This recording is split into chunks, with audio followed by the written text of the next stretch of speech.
above all powers, above all kings, above all nature and all created things. Nous avons fait appel à vous ce soir parce que depuis 30 ans, vous colportez une parole dont le sens n'est pas forcément relayé. C'est un petit peu comme si cette vérité était taboue. Tous les hommes et les femmes qui vivent sur cette terre, Yves Coppens, viennent-ils de la même souche ? Absolument, absolument. Tous les premiers hommes sont apparus en Afrique et depuis les premiers hommes, on considère qu'il y a eu 100 milliards d'êtres humains sur la Terre. Et les 100 milliards, comme bien sûr les 6 milliards d'hommes d'aujourd'hui, viennent tous de cette souche, de ce berceau tropical et africain. Tous nos ancêtres étaient africains. Tous nos ancêtres étaient africains. Nous sommes tous africains, Karine. Bah oui, tous les ancêtres, des Danois, des Espagnols, de tout le monde, etc., étaient noirs. Oui. Lelo, si vous dites que non, Afrique est maudit. Bon, le tobani pour la Grèce. Tu as vu l'histoire de Grèce? Grand, oui, ça, puissance à monde, la Grèce n'attend Alexandre le Grand. Nani. Aujourd'hui, mon frère. Mais lelo, lelo, l'obité, lelo, la Grèce. Maman na kata Grèce. Adotina moi na kesa kindumba pour bomba vivre. Afrique auparavant elle a raté. Afrique est qui puissant mon frère. Afrique est qui puissant avant Jésus, Afrique est qui puissant après Jésus. Il y a une histoire africaine. D'abord, on est tous des Africains puisque l'homme est né en Afrique, il en est sorti il y a 1 800 000 ans. Si on est là, c'est pas si bien parce que l'homme est apparu en Afrique. Et puis après, dans tout le Moyen-Âge africain, ça a duré qu'1 siècle, il y a eu des rois, des empires, des royaumes, des batailles. C'est l'équivalent de ce qui s'est passé en Europe entre les Habsbourg, les Bourbons. Il y a eu une chevalerie africaine, il y a des tas de trucs. Il y a pas... Donc, pour terminer sur le lot, pour tout mes carreaux sur les sous par rapport à sujet où tout qui n'a pas sur le ministère de la femme. Bon, on découvre balanda qui en haut et puis apprécier qui en tout cas programme on ndenge les kaki mais nazala qui na sœur moko ya bengaki pour ameka pour tuna en fait à lobby pour na yé azaki sûreté que première femme. Donc, pasteur ya liboso ya mwasi ezali Antoinette Brown pour na yé azaki na mo sûreté. Yango lelo par la grâce de Dieu to kutene sur ndeko didile a omeka ko éclaircir biso lisusu. Mais pour na kobanda na osenga na ndeko ça la prière pour na to continuer. Merci. Mon compte merci pour la bolamu na yo, merci pour la miséricorde na yo, merci pour la souffle de vie encore Seigneur. Oza ko prêter biso Seigneur, autre je la facture était Seigneur. Mon konzi zo le komozo masa joli ya ototiki pour que na boko no Seigneur ya o éclairer biso ko sabe kai na kombo Yesu Kristo nani ya koza tempo atala mo Seigneur za béni na kombo na Yesu Kristo kombo na yokumisama oya zala pa kozala na kombo na Kristo prince amen amen la kanisa olandi bande ko balanda ke mission on a le programme ezaki na ndeko mwasi moko bengaki azana besoin az éclaircissement pour les kamboya Antoinette Brown, mais quand vous éclaircir biso, ndenge la connaissance na yo, koloba ke yenda la première dame, premier pasteur ya moi aussi. Voilà. Merci pour la question frère. Dans un temps moko eza facile pour na cause d'information. Donc direction sur le bétiga directement le qui premier pasteur ya moi aussi. Au moment c'est Antoinette Brown. Mais à cause de la raison, il y a que le bakeno, c'est normal. Parce que Israël qui n'a moi si pensé comme un pasteur, comme conféré pasteur, il y a un Antoine Brown. Mais Israël qui n'a moi si mon gars bossé en 1642, la dame là comme Elizabeth Houghton. Elizabeth Houghton il est à anglaise. Abandeka nde ba jeka ba sirwa tanoka molimo centre alinga te na congrégation et quoi arrivé que non ba bete ki mwana mwasi wana à côté même prison on a Derby. OK. Ouais, à New comme elle a beaucoup souffert cette femme cette dame. Balinga qui était azala n'était service à l'époque parce que moi aussi à l'époque on a droité azala droit parole même dans la société même dans la partout. Alors il est arrivé que à quitter la colonie anglaise dans la colonie kuna à côté de prison si que tant oison qui a en Angleterre à kokuta na siko na King Charles II. Roi Charles II, il a comme là qui est l'écrit. Abine, avec convaincu, mais ça que j'ai. Apprécié l'écrit, apprécié l'autorisation de la route. Mais Abine a été uniquement dans la colonie anglaise. Seulement. Ah ouais, t'es Angleterre. Dans la Bimaki, dans la commune kuna bakanga qui bien qu'elle l'écrit wana à côté de ce prison, tu as qu'elle doit couper na Jamaïque. On a première dame, il y a mis balai, c'est là qui comme Mary Fletcher.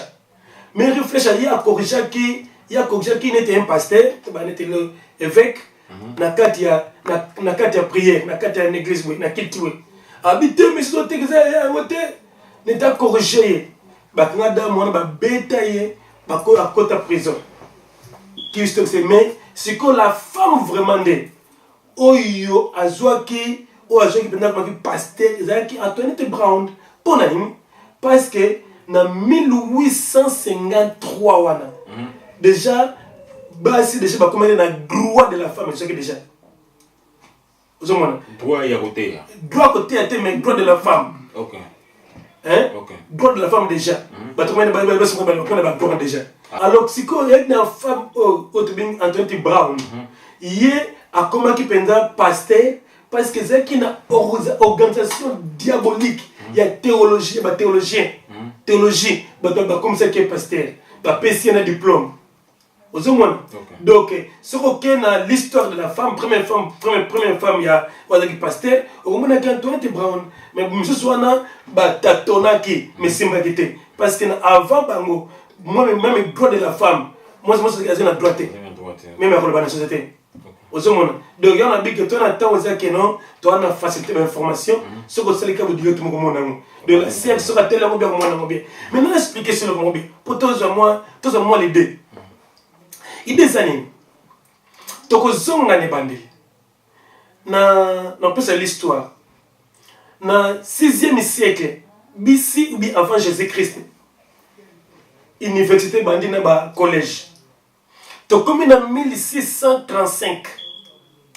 En 1735, à Boston, et avec les révérends John, tu as dit éducation bandit. Primaire, maternelle, primaire, tu bandit. Donc éducation bandit. Tu as le mois, tu as comme en 1792, organisation diabolique, il y a droit de la femme. Bandit qui protester. Pour ne pas passer le droit de la femme. On a féministe. Alors, Elongwana, tu comme en 1848, si on a concret, il y a New York, il y a accepté que le droit de la femme, vous comprenez? Donc, il y a le droit. Vous comprenez? Alors, tu comme en 1853 maintenant, Antoinette Brown a eu comme un pasteur. Vous comprenez? Antoinette Brown a comme un pasteur à partir de la théologie. Vous comprenez? Donc, comme en 1920, les États-Unis va permettre moi de voter. Donc, il faut comprendre que moi, si même dans la société, n'a pas voté. Donc, comme en 1913, en Angleterre, va permettre moi de voter. Va permettre de voter. Donc, comme en 1967, c'est que journée de la femme. Chaque le 8 mars, Mother's Day, journée de la femme. Et ben, jour. Na PC histoire en point pour te comprendre que quand est moi-ci, à comment il a droit comment il libre, il y a même aussi les hommes. Vous comprenez? Donc, il y a 1853, ndé ngomoni Anthony Brown, à qui appartient à l'école de théologie, ndé comme premier pasteur. Mais les Cambodgiens, à cela il n'a pas na pasteur même dans l'église na bango. Parce que même na 1854, pardon, na 1854, aya ko longa même ndaka nzamba bango. Pona nini? Abi même basi ça c'est même pas na support ba basi na kata ndaka nzamba. Donc but alors ça a rejeté. Bien quand tu as des grands mais tellement la société. Bon là quand on était qu'on moi ça na parole. Donc avec une considération. Il y a une considération té. Il y a un moment qui sont en 1854 ndesiko nani Anthony Brown a eu plus que c'est côté mon makambo ba droit de la femme. OK. Hein? Donc plus loin, on comprend le comment. Oh, tant que féministe va défendre droit et l'égalité entre l'homme et la femme. Pas de légal. Donc, il faut comprendre que non, mouvement wana féministe, babi égalité entre l'homme et la femme, égalité. Et ça automatiquement qu'on s'opposer à Nzambé. Parce qu'il y a 1 Corinthiens 11, verset 3. Nzambabi que non, Dieu est le chef de Christ. Christ est le chef de tout homme. Maintenant, l'homme est le chef de la femme. Maintenant, Babi que non, égalité entre l'homme et la femme. Aussi, mon frère, alors que tu as musique, en 1967, recruté, le 8 mai, pardon, le 8 mars, Mother's Day. Donc, journée de la femme. Aussi, mon frère, la journée de la femme, c'est le bagani. C'est anniversaire. Il y a journée, il y a 1848. Lorsque il y a liberté, il y a bango basé. Ok. Ce que vous avez chaque année, Mother's Day, donc journée de la femme. Vous comprenez? Mais si on comprend que journée de la femme, on est contre le Banzamé. Ouais, à partir du verset. À partir de 1 Corinthiens 11, 3, mais pourquoi célébrer la l'église? Mais frère, c'est justement Yamwana. Même si nous sommes chrétiens, nous sommes trop naïfs. Deuxièmement, nos pasteurs sont corrompus. Parce que normalement, le 8 mai, le 8 mars, il y a chaque année, recrutement depuis 1967. Donc, dans les célébrations, il y a 1848. Vous avez dit, définition de la maman. Vous comprenez? Te baba uniquement que non retard maman bazaki nango pour faire dans la donc il y a moi ce que ba CP la kasikoyo donc pendant 1848 mais ce que ba recruté on a 1967 donc comment est-ce que chaque année de pour dire que nos assemblées sont tellement corrompus. Peut pardonner monsieur le Congo. Oui, ma comme na Congo na ces 2 ans passés. Na Congo peut arriver que non quand les journées on a le 8 mars. Si balataka batana liberté jour wana. Si faut bima Mother's Day. Jour de la femme. Si faut bima balataka puta moko na king. D'ambition parce que bi na mbongo ça là. Soko petit mutu boko mo obisi que non ana porte passer la soko balataka gantia. On va dépasser. Donc, on va dépasser qui déjà pour les cas. Frère, il faut arriver à bombe. Mon peuple incroyable. Maman, pour tes eaux qui m'a tous les eaux qui me donnent 4 la journée. Si on a 4 yakin, grand mon peuple incroyable. Ma putain, c'est sur ma télécole, frère. Parce que pour la droit de la femme, c'est que non journée, moi c'est pas qu'il y a une discothèque, moi c'est pas qu'il y a un club, qu'il y a un bar, mais la journée de la femme. Tu vois tellement ça, il y a un organisme diabolique pour s'opposer à la parole de Dieu. On a dit que non, premier pasteur, il existe en 1853, donc Anthony Brown. Ce que tu mon frère, il y a ma information sur le En tout cas, merci beaucoup pour l'éclaircissement. ndeko mwasi pe oyo atunaki motuna wana place azali na asir akozwa réponse na ye mais nakende mwa mosika moke façon na oyo ya koexplike makambo naloba différence nini ezali entre bino bato oyo lelo ezoloba make nzambe a ressuscité bato moko boye quelque part na quatre coins de la terre oyo batelemi babimi bazoparle sur Jésus-Christ, bazo parler sur Nzambe, bazo lobela mokili ndenge komi lelo. Siko est-ce que yo ozali moko parmi bandeko wana? Oko ko expliquer ngai ndenge nini différence oyo nini ezali entre mopanzi oyo ozali na bandeko bazala na carte d'église de réveil lelo. Biso nyonso tozo utiliser la Bible moko. Siko différence penza oyo ezali entre biso na kati wana eza nini? OK, voilà.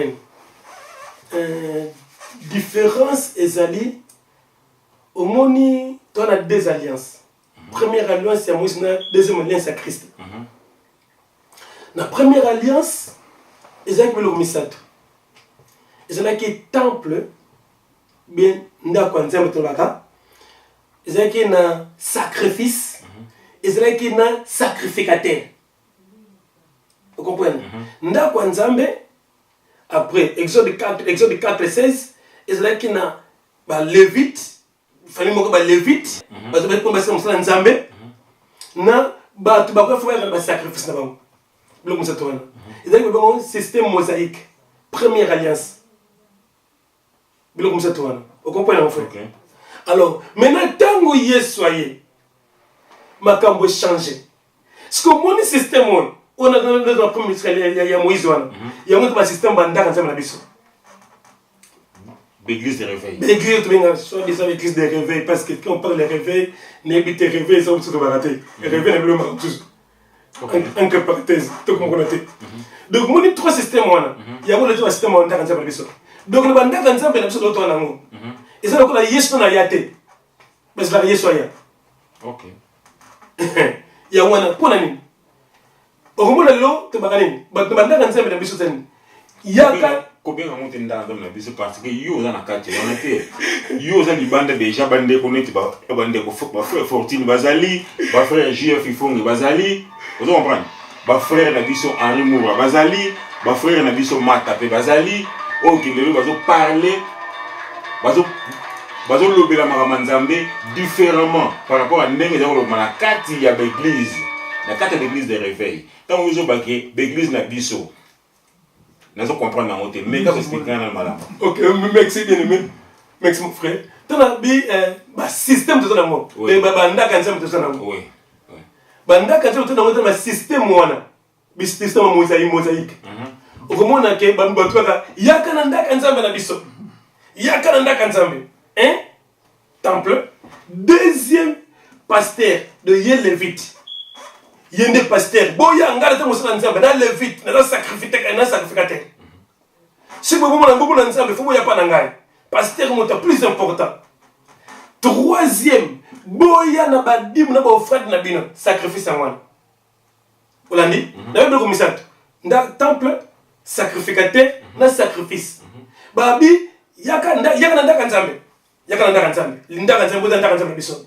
Deuxième babi tala ngana da pasteur ngana sacrificateur boya pa na ngai de troisième yaka na offrande na ba odimi nao pose la béni omoni bango azana bilo comme ça toi système wana moza ba système ba ensemble acte tout ça presque toute la terre siko biso tant que bino na non exactement dire mais par la grâce de ton copain mais c'est quoi nzamba c'est cette génération moisique on a vraiment même tous les pasteurs majorité des pasteurs ba yebi que nous ba conscient que non nzamba c'est cette génération moisique parce que génération c'est que ils ont presque na 4 coins de la terre yo tangi ba congolais na mono tangi na frère Mourat français mais le lot au monde na bango sur na 4 coins on a bazo parler même langage justement on eza gloire à Dieu comme ça justement ya mona na besko siko batu yo tangi wana okomona utango obomona mutumo ana komba pasteur date onga na pasteur azalaka te frère, Yesu a dit que vous êtes serviteurs inutiles. Nous avons dit que inutile. Et donc, avant que nous soyons frère, mais ça, c'est un frère, au moni tango, Élie le sacrificateur. Élie le sacrificateur. Tango a monaki que Samuel, nous avons benaki 3 fois. Abagnen, ceux qui nous avons benaki non. N'est-ce pas? Élie a compris qu'il déjà Nabi, Élie le sacrificateur, Élie le prophète, Élie le sacrificateur. Élie le sacrificateur à comprendre directement que non, nous avons pas savoir qui c'est là. Les communes nous avons pas à cause de la banane bazak sacrificateur. Banane bazak le koso mbongo, kuiba mbongo, mbongo ndaka nzambe, net ba sacrificateur. Pena kindumba, bazak ko bimana basia batu. Bazoya na ndako nzambe na silo biloko balé raison balé ngwana nzambe sekini aboka atundula ki Eli na famille na ye. Vous comprenez?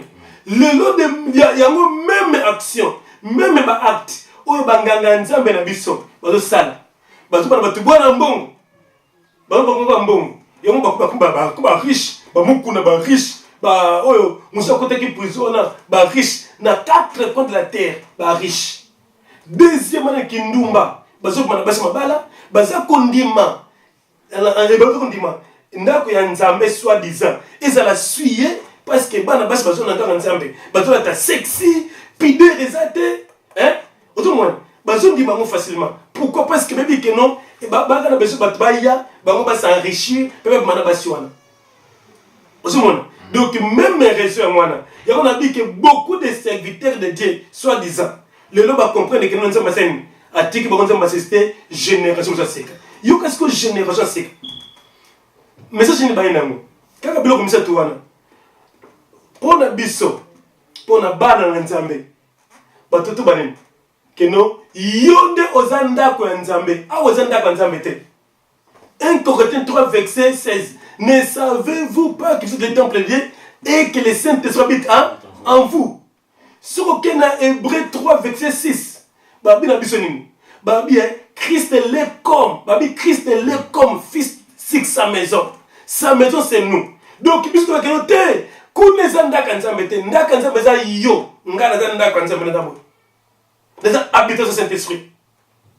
Nous avons maison ya Christ. 1. Deuxième sacrificateur. On a dit que plus important. Bible Apocalypse 1 verset 6. Il nous a fait un royaume de sacrificateurs. Donc pour dire que non, nous sommes nés de nouveau. A commis une nation sainte, a commis sacrificateur. Au moins, de cela veut dire, mais ça va faire un peu ça. Au moins, on est important. On a un pasteur, on a un bishop, on a un bishop dans la raté. Quand on a un simple serviteur, on a besoin de maturité, on a besoin de transmettre la maturité pour enfin que les gens comme un statut parfait à Christ. C'est que le troisième sacrifice, ou est le plus important dans le soi-disant. Hein? Vous savez que l'autre, yondo za sacrifice, nous avons besoin de mbongo na ote. Nous avons besoin de voiture na ote. Nous avons besoin de loko te oya yo frère ndenga. Mais nous avons besoin de Romains 12 verset 1. Babi non, sacrifiez votre corps comme sacrifice vivant et de la saint et de la agréable. Et l'umba sur qui toque le besoin de Nzambe. Il y a moins Nzamba dans mon poste. Au moins différence message. Donc baba que non yaga ndaka nzambe binde ndaka nzambe za nakate ndaka nzambe ngana ndaka nzambe ngana ndaka nzambe frère na habitation Saint-Esprit ah dim ngambo ko na dim ngana za dim bomo ngade dim ya mbongo te et ça Malachie 3 10 wana mal interprété frère vous comprenez donc yondo ta dim wana yondo ta offrande wana mbeka kitoko offrande pas nzambe. Et ngana za sacrificateur de Nzambe frère. Commençant par ma propre maison. Nata monter il faut na te ndako nanga moi c'est na ba nanga. Donc Christ a sabiso a ce royaume ba sacrificateur. Non c'est comme mon frère. Oui que Moïse a zala qui bouleversé par Nzambe son l'Exode 19 verset comme dans 1:7. Nzambe a bisa ki Moïse ni.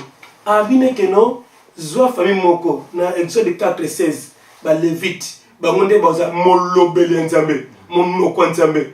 Mais comme dans Exode 19 boy, c'est après 3 mois dans 4 désert, nzambe abine Moïse. Abi, si vous gardez mon alliance, si vous gardez ma parole, abi, pour moi, vous êtes tous une nation sainte, tous des sacrificateurs. Mais moi, c'est ça qui vous le vexer, frère. Abi, mais, pour nous, abi, dans le bosso que nous, apprenez que la famille, baron, sacrificateur, mais ce que si tu gardes sa parole, tu gardes que sacrificateur. Mais comment expliquer ça? Mais or, mystère il y a qui mystère il y a qui pour na Moïse il y a qui pour na biso lorsque Christ akoya akosala biso au royaume des sacrificateurs yango moni lelo na ba système bandar tout ça nango bandar nzembe tout nango mona oh les grands pasteurs il y a ça serviteur nzembe munene or na corps à Christ ana besoin ba serviteur inutile na liki 16 babi o azomona za grand et pas nzembe une abomination.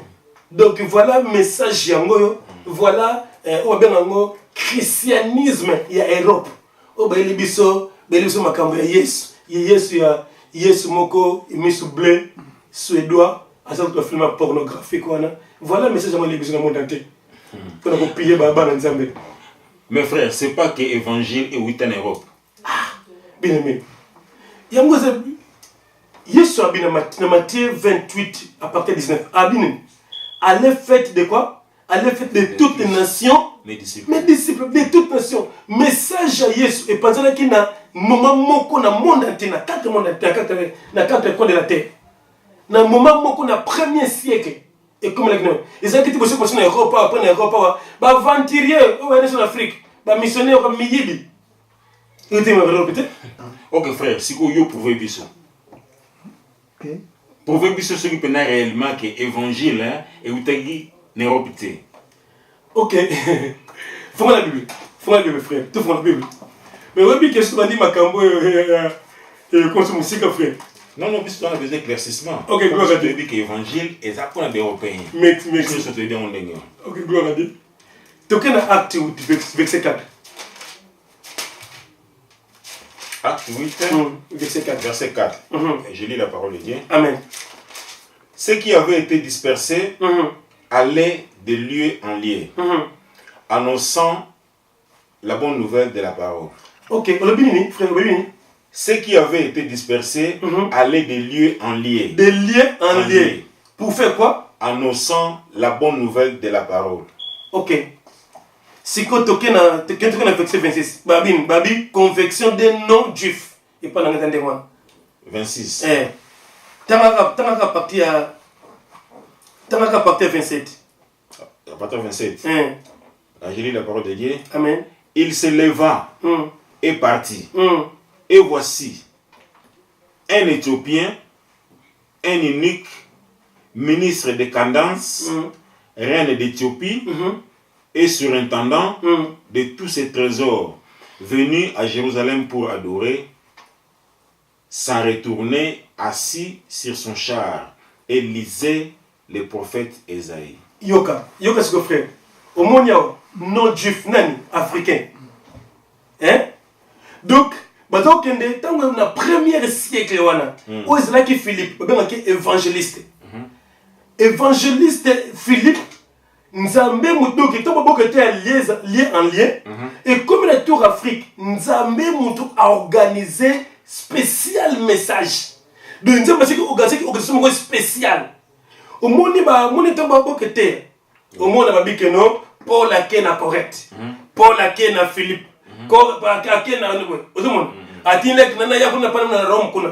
Mais et comme la tour Afrique, Nzambe a longoli alongoli Philippe na wapi na Samarie abine akende nzela ni ya Gaza azui amené en esprit akute na un africain éthiopien hein bon biso côté hôtel porté ma babi non un ange du Seigneur s'adressant à Philippe Donc nzambe muto organiser makambo ya Afrique. Donc OK message qui en Afrique qui ezaki maintenant donc nzambe muto organiser oye moko.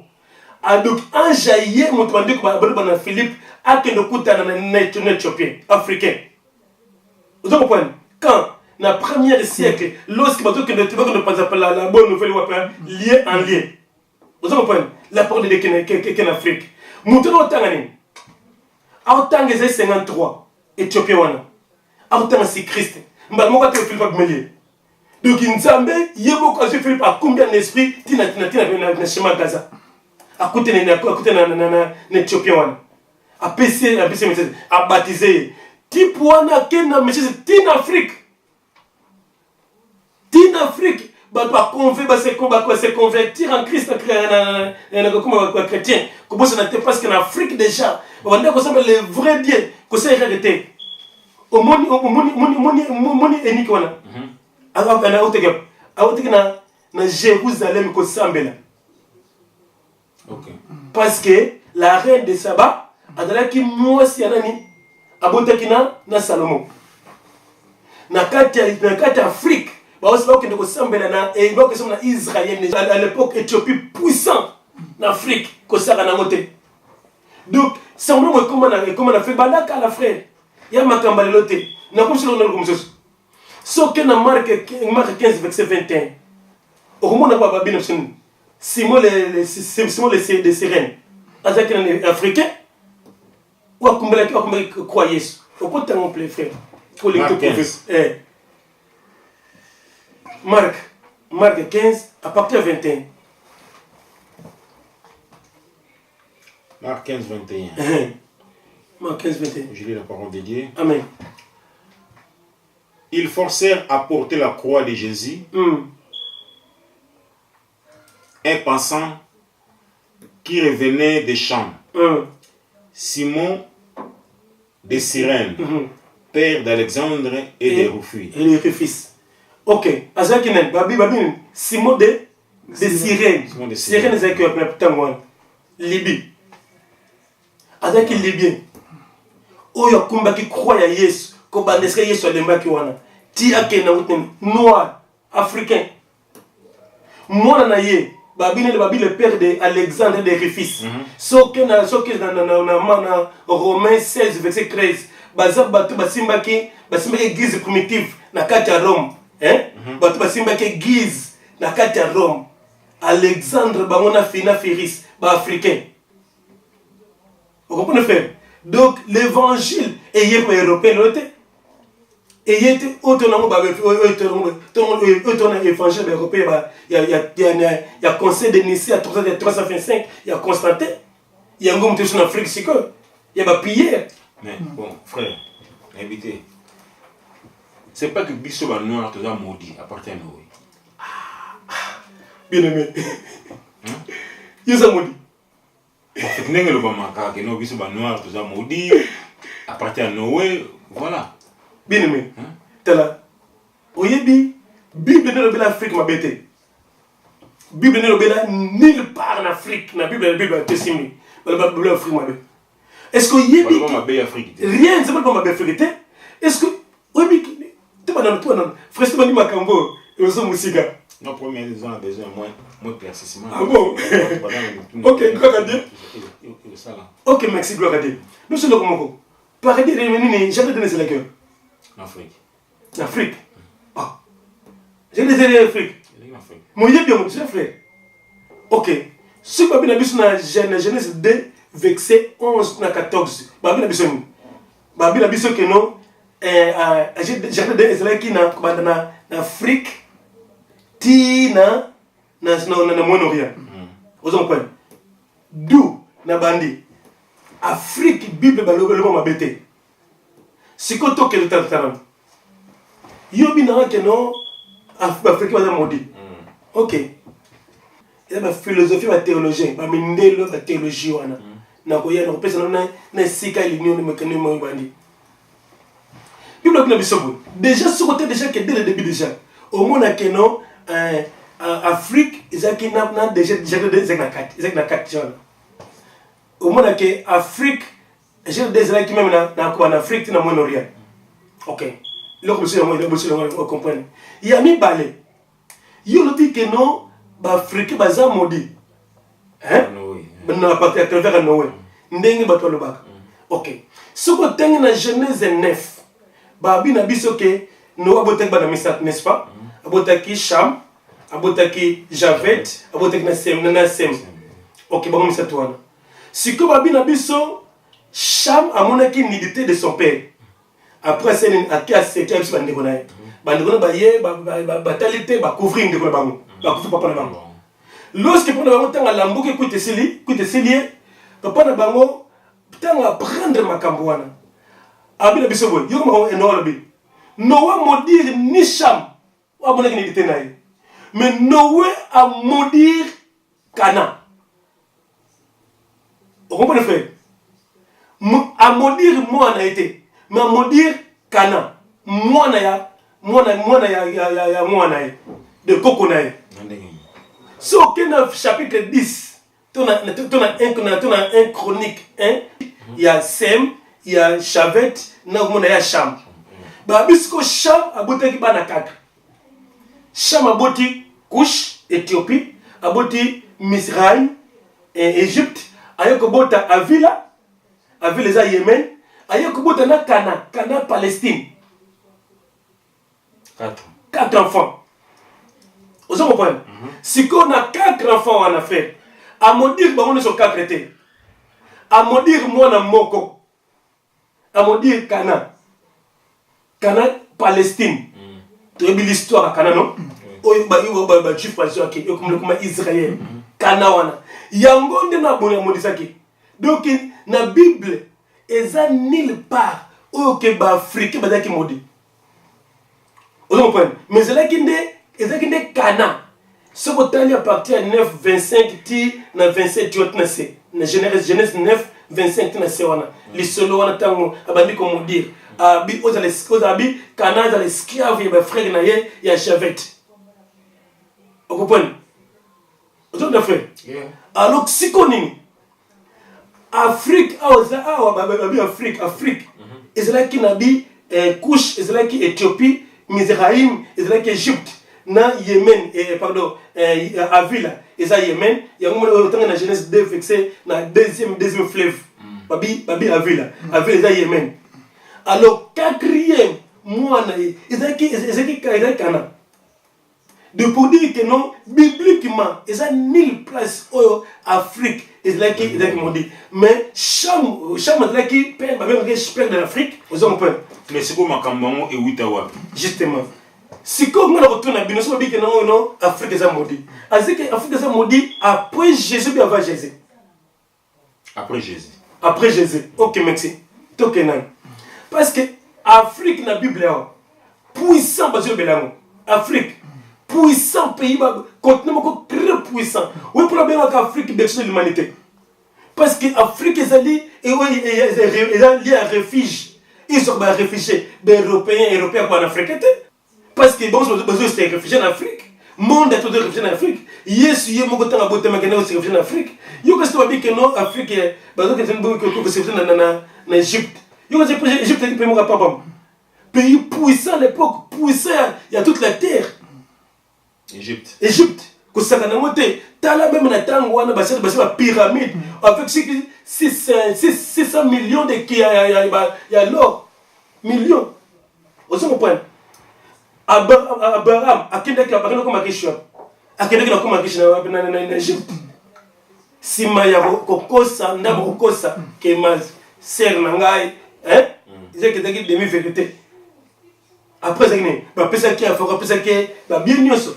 Afrique, bah, tant Égypte, noir, on est Égypte, on est grec, dans 483 avant Jésus-Christ, avec la personne Alexandre le Grand, tant qu'on envoyé l'Égypte. Vous comprenez, frère?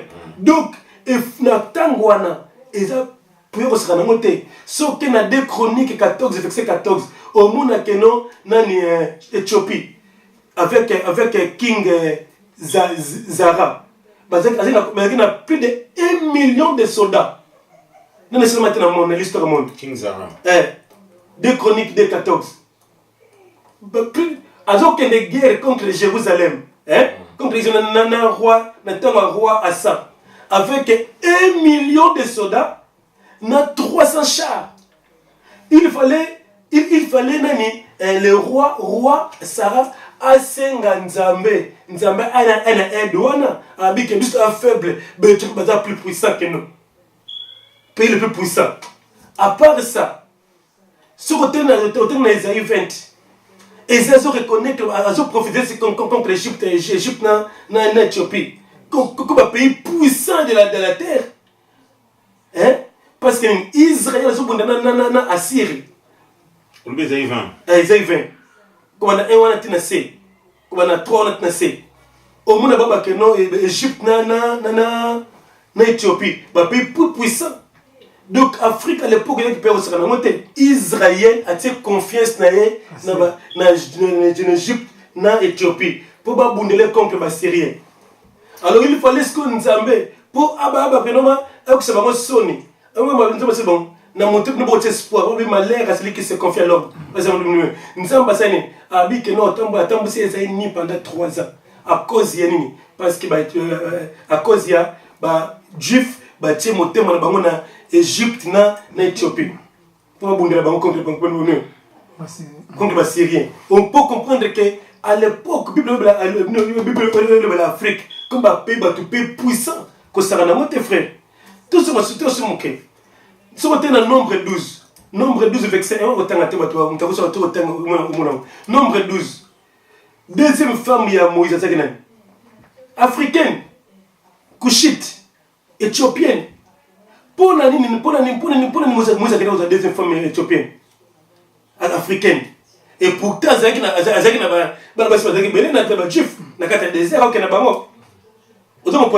parce que il y a beaucoup d'Africains. Africain, mais d'origine juif. Vous comprenez, frère? Parce que dans acte 2, acte 7, verset 22, Moïse a dit sagesse égyptienne, donc africain, peut pousser sa parole. Vous comprenez? Nation qui musika, na qui musika. Oyebi. Ce qui est Esaïe, qui est dans Psaume 68, verset 32. Nani, David a prophétisé pour l'Afrique. Abina Égypte, pour l'Éthiopie, grand prince, Makuna. Abina aide à Nzambe.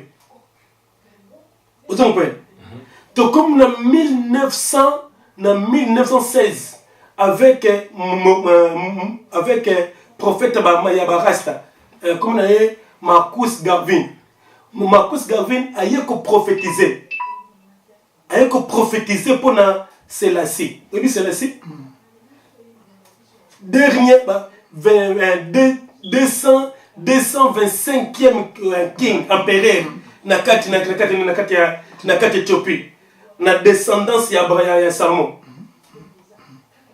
Vous comprenez? Pour mon Afrique, c'est lié à l'Égypte, à Israël. Mais pour le Bénin, par rapport à nous. Alors, tu comme na 1928, 1930, mais couronné, Sélassie et pas y a non qu'on a king nani Ménilek. Ménilek azaki oncle nae. Ayeko couronné Sélassie roi na katene. Comme apéré na kati Égypte, na kati Éthiopie. Ozomona akufa na 1970 monte bandaki makamba unification Afrique et de là qui Sélassie. L'homme puissant de l'Afrique. Ozomona Yemuta makamba unification d'Afrique. Ozomona au moins les bateaux en Afrique de l'Ouest, c'est là Oya, Afrique, idée à Sélassie. L'homme puissant de l'Afrique, donc descendance soit dans le africain. Si côté Afrique est maudit par rapport à quoi? Dans la Bible, en Afrique, le pays puissant. Dans la mer Nil, dans le fleuve Nil, plein de richesses, il y a craqué. ozomona pe le noto bolona ta moderne noto na ngole loi be européen ya makambani ya biloko ba africain presque nyonso to na mo le monde actuel be ya Égypte c'est l'Afrique ba noir ba vrai noir à part ça ba africain ben mais toi qui toko na mo ko pote toi qui toko yoka la femme c'est femme summit moi ça Salomon abini na cantique 5 abin naza belle naza mwasi kitoko mais naza noir à cause de nini abin moins c'est et comme singa boy aussi mon frère donc pour dire que non biso africain tout est maudité nulle part avant Yesu tout est puissant après Yesu Afrique est puissant et là qui contenait aux yeux il y a réfugiés partout attaque en 1974 pour nani nani king and dog king akendo koza mobutu basa combat alina fokoma na Congo parce que Congo est économie puissant $1 de la valeur à 2 francs congolais donc africain baza noté africain baza mayele africain baza biloko belé de taboy mais les lopone Afrique de souffrir les autres Afrique de souffrir parce que toi na mokolo suka tona dernier jour à l'humanité na dernier jour à l'humanité ndenge nzambe ndenge asalaki abakete na 4 royaumes et que ce na suka abinani Babylone après Médo-Persie après Grèce après Europe Rome l'autre boté na 4 à Rome aux alliés Rome moderne donc Union européenne même américain on a c'est l'Europe parce qu'avec 1492 avec Christophe Colomb il y a un découvrir donc mbongo maintenant na gouvernement espagnol là donc européen riche donc pour dire que non la dernier empire c'est l'Europe l'Europe a régné maintenant l'Europe le monde entier est là biso nyonso na 4 coins de la terre yana mboka moko te mais pourquoi parce que tu as mon suka frère Europe mtoko na poto na 6e dispensation toto côté na 7e dispensation to côté na millénium yeso linga ya pona établi royaume millénaire donc siko yango nini ba événement oya Matthieu 24 yango Daniel alelaki yango le salama yango le tout le monde yango mo le net lobby mikolo côté le cas tomoni ouragan ya Irma après ouragan ya José Zolanda ils ont détruit tina Californie ba bi côté même tina de kana on était maintenant Miami ba américain ba otaki na Texas na Texas na Californie ba qui na Georgie ba bi que non Irma zo que na Georgie donc na quoi moko terre o ba to sepela le nom même biso na Angleterre ba to lela bongo siko lelo ba pasteur ba to telema ba zo bon de la nzambe pour nzambe changer situation oyo siko pona yoko ba frère Ligue 21 tant on y soit Ligue 21 écoute ok monsieur Ligue 21 ba bi na tango frère na tango mutu moko ta ko shima makambo tala biso le moko na Congo to zo lela mo to Congo lela ba Syrie ba zo lela ba Irakien ba zo lela presque na 4 coins de terre ba to lela il y a quoi mon côté bateau bien même si l'Europe a Angleterre le bateau de l'Angleterre mais ça souffrir là quand les gens qui sont salités au lia bien mais l'autre comme ils sont salités dans la vie mon boulot tous les bénéfices sont là kata dans la France ndenge moko partout ndenge moko chômage comme à casse il y a quoi mon côté de madame là il y a place mon côté au qui mon sepela mais on peut imaginer que les États-Unis ba migrer ba boté moko ba kolikuna ba comme mikolo ba zo ki ba Canada oui aussi mon frère de pour dire que non bon tellement ba philosophie ba tala ba tabi ko africain ba za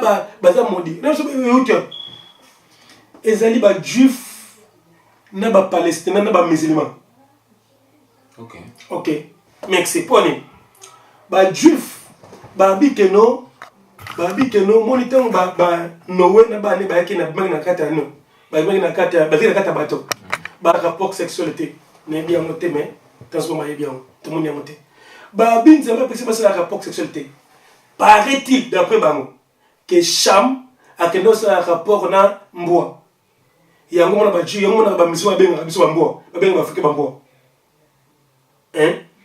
donc pour la discrimination vous comprenez parce que babi que non à partir à wana na kati ya bateau nde chambre akomaki noir tanga ça qui rapport sexuel na mbwa mais si ko to eloko moko yo mona na Afrique de ba légaliser que non bestialité entre les animaux na bat non mais awa en Europe autofandi ya makasi na Canada ba légaliser ngo congrès bato mayele ba fandi ya Canada ba canadien ba fandi pendant ne boy ba seni ba légaliser bestialité entre bato bamboa bato se mariage na ngope ce que poni bato bakoma ba noirité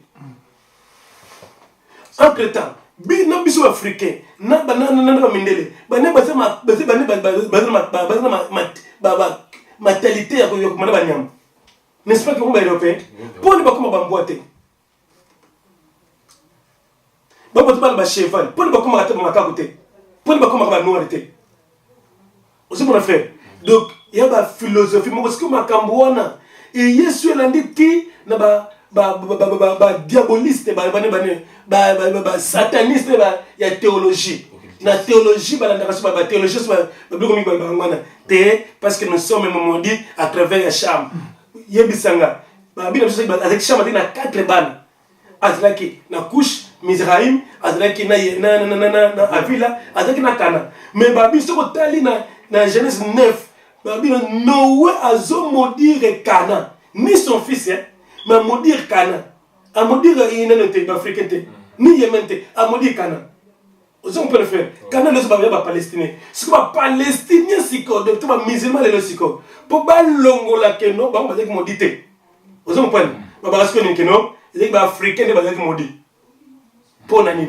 aussi on ce que maudit donc c'est l'histoire moko deuxièmement beaucoup des Africains là là t'es lokuana que non je t'ai maudit parce que c'est mon abonnement c'est pas boni à maudire moi à moi je point tout ça là gini aux point oh ce qu'on comprendre pourquoi à maudire Cana parce que c'était là c'est justement prophétie il y a Genèse 15 15 babila bremen abi que non na kopesa mabela kopesa descendance mabele oyo okomona ke ba palestinien wana territoire na bango kana wana ba boto la bango vous comprenez point na modisé ba msa la qualité c'était prophétie bien aimé mais tellement ba ntinzambe ba zebele na mokili ba zibele ko ba côté siamo en plus Henri Flèche na tasi na 1922 azote na kati église que non ba africain bazamba ba esclave na biso lelo parce que comment que ndema ba esclave na ba esclave ya Javet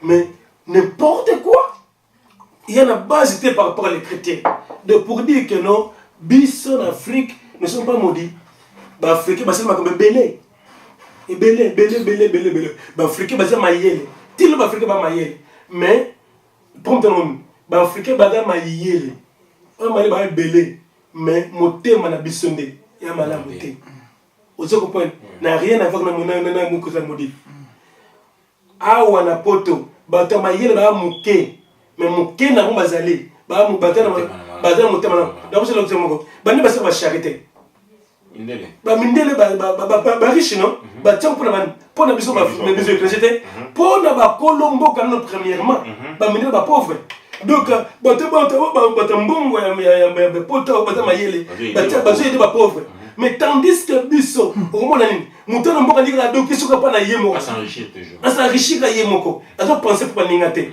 yebisa na ba mende ana mbongo belé bato ba millionnaire mais akoko matasa ta charité moko pour aider ba pauvre ma kosa la moté tout le monde ba côté la tata politique to ba nzambe ba mukuna ba mbongo belé ba continue banan ba kosa ta opi ata dispensaire à pamba alors ba ketengana ko futa ba travailleur na tchef matériel mais ba chrétien ta ba chrétien ba kosa ba chrétien na ba kisna bino moko mais ba kosa monte parce que ni motema mabende tout anamo ozo mo point n'a rien à voir na parce que ba maudit mais non frère à cause pas à cause de maudit mais zande à cause ya à cause de motema en tout cas ndeko na pas moni nzambe et puis na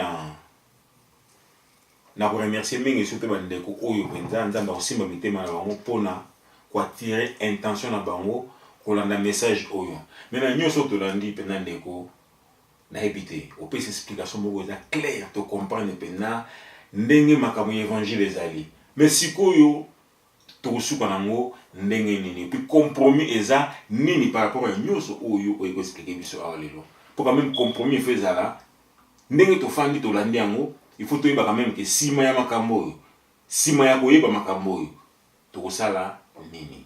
Merci mon frère pour la question. En tout cas, bien maintenant na dernier jour. Toi na 6e jour. Toi na côté na 7e jour na millennium. Alors ce que pour mes esconines. Pour te passer compromis, faut tout cela tout ce moment mon kena sema. Pour tout moi l'idée. Alors si connu.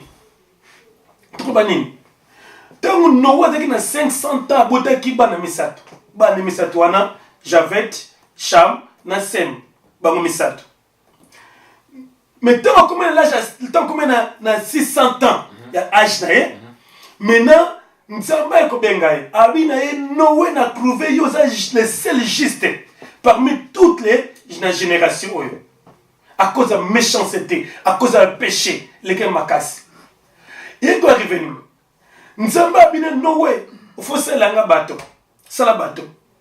Bateau n'est qu'au la longueur 150 mètres, na largeur 25 mètres, na hauteur c'est la 15 mètres. Il faut dans 3 niveaux.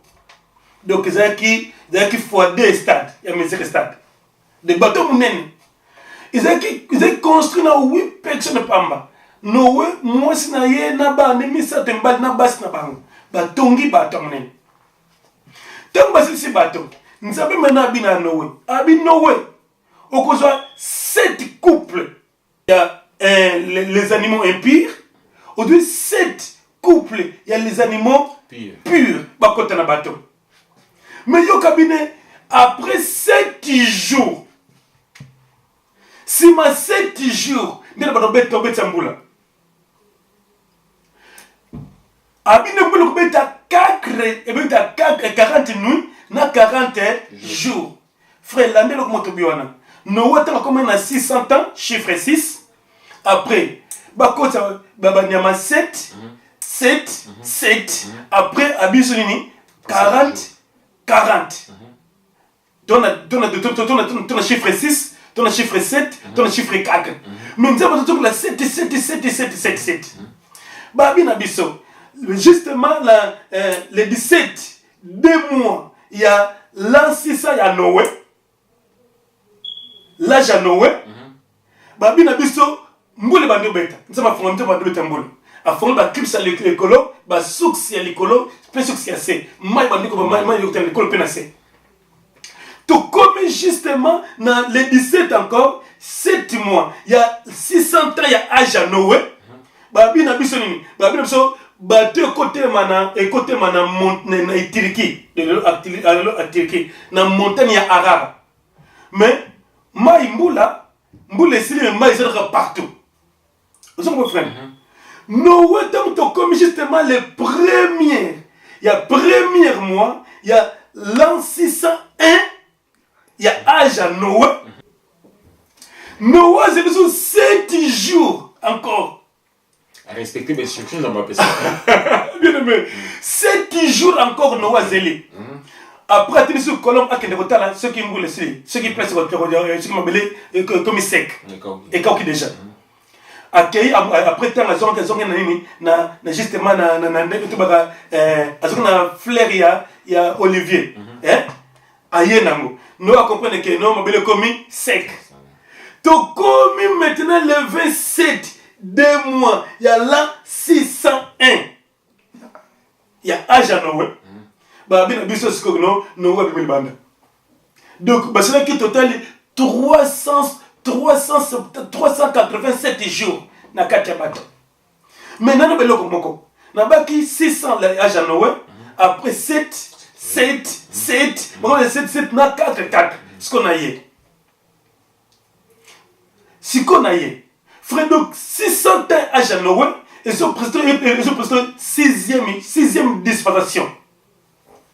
banda nzamba kelaki mokili tina tango Yesu aye aye na 6e jour ba benga 6e dispensation yango moni tango Yesu ayaki abike non repentez-vous car le royaume de Dieu est proche 7e jour so tangi na Genèse 2 o nzambe akoti na repos na 7e jour a sanctifier pas purifier repos nzambe yango ezaka millénaire yo to millénium ozo mo frère maintenant tobi que na 6e jour il y a 600 ans ya âge à Noé 6e jour toye nzamba binde na 7e jour atula 7e jour ni ça la sanctification la perfection donc point donc quand on a répondre nzambe ozo mon frère mais si ko tellement comme ça qui nzamba yeko msabango tina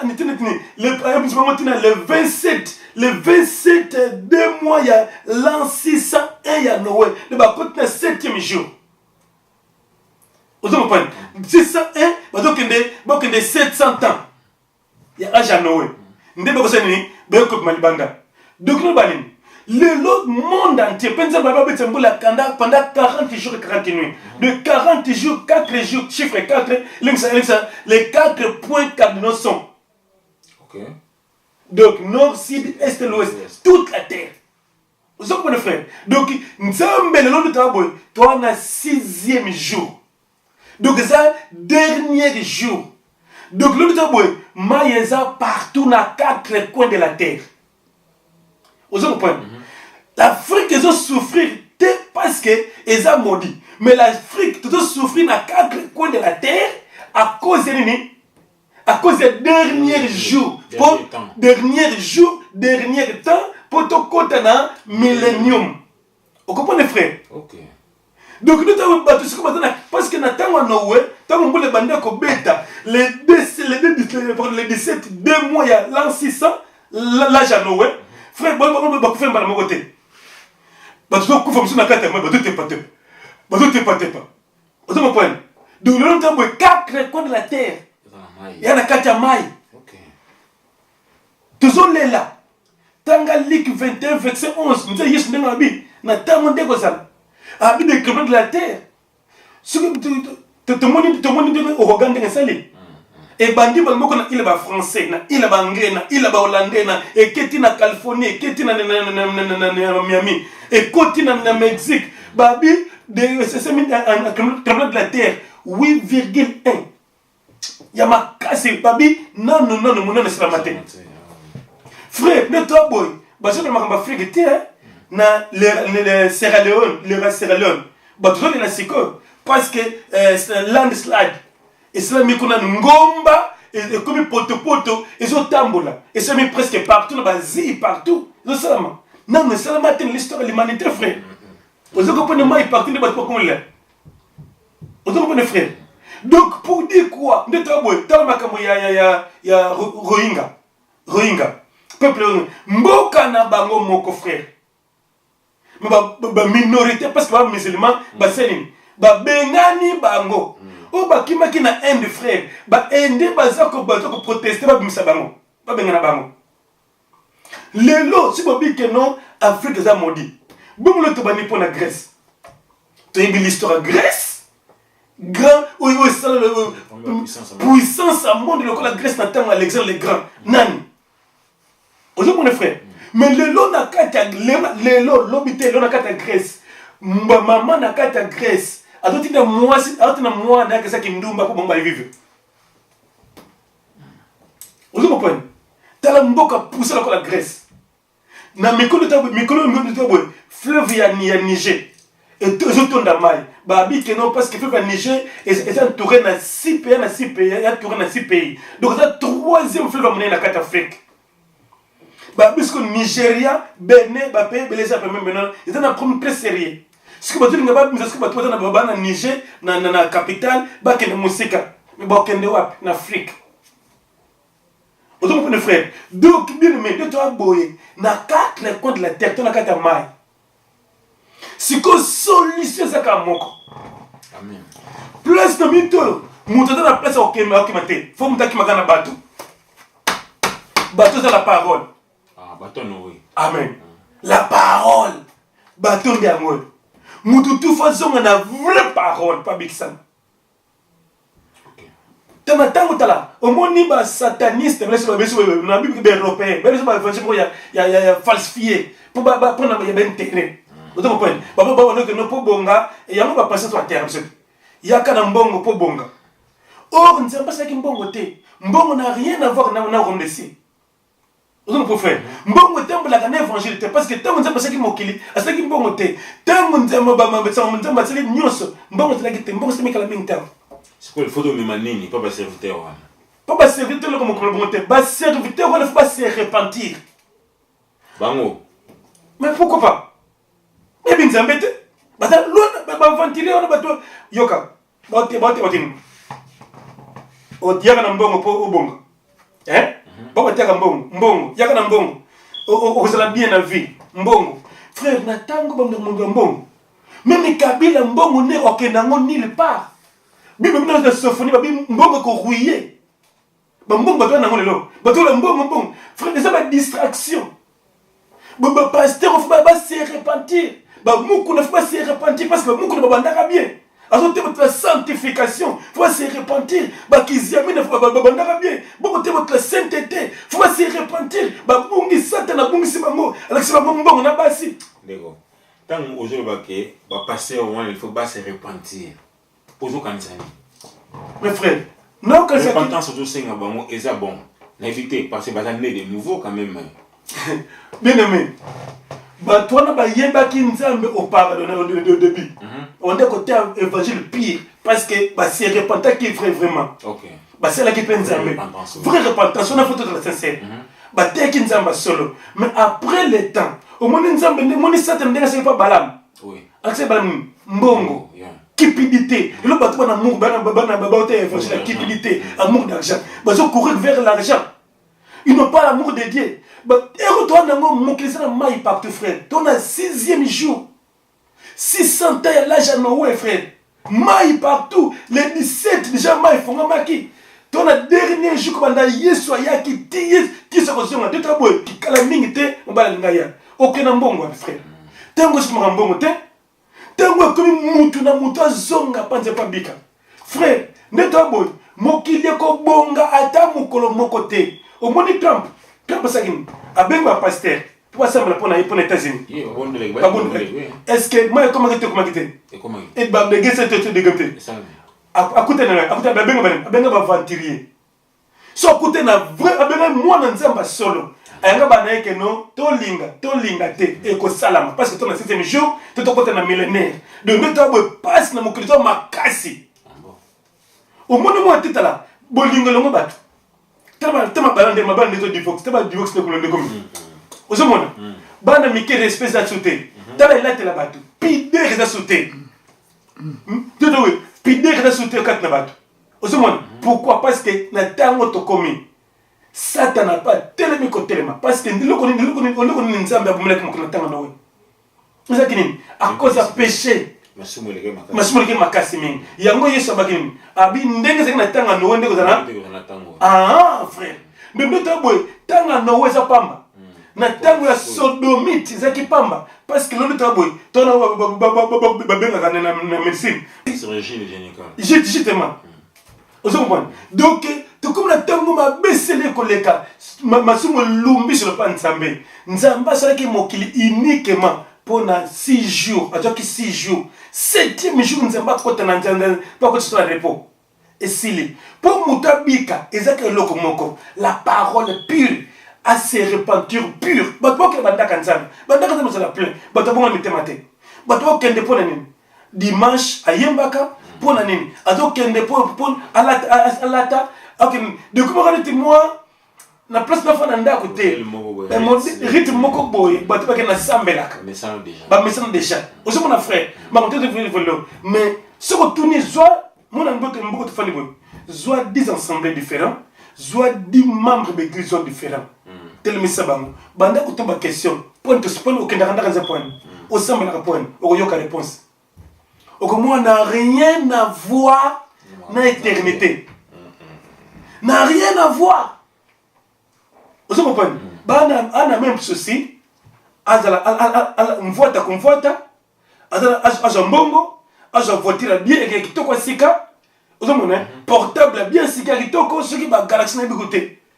Ozomona. Yo moi te que tala pour motiver pour me méditer par la parole comme trop dire parce que ça t'a moi comme si me so busy. Atiba la plus votre misala Lourdeur. Busy on l'aime déjà moi semble les athées, moi méditer la parole les athées. Ozomona. Bien aimé. Neto boy, nous allons faire ça en côté. Afrique, ça maudite, mettons à 6e jour, 4 coins de la terre. Bon, tu vas là.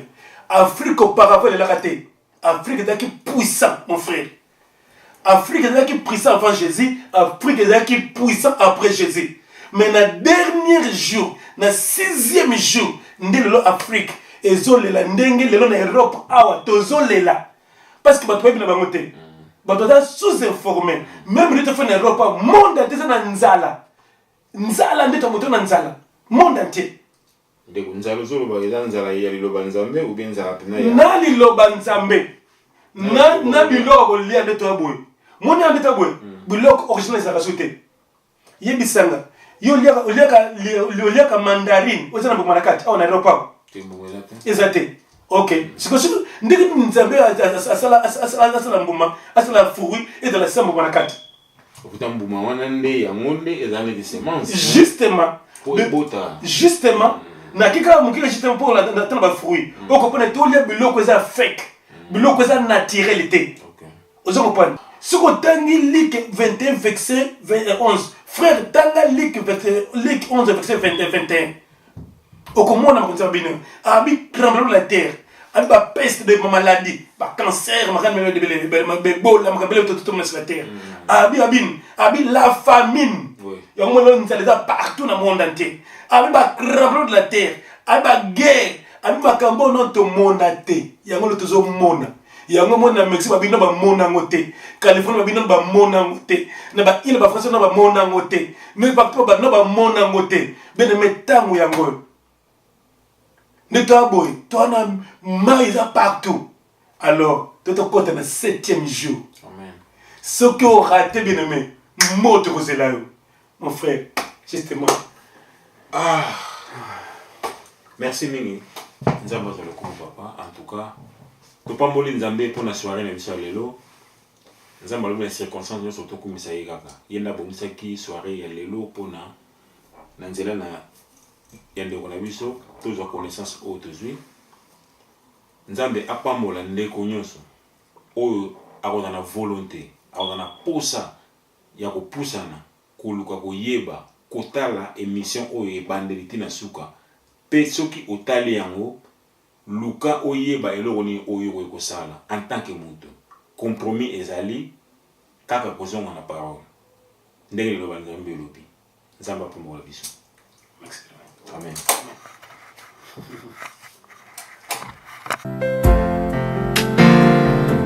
Above all powers, above all kings, above all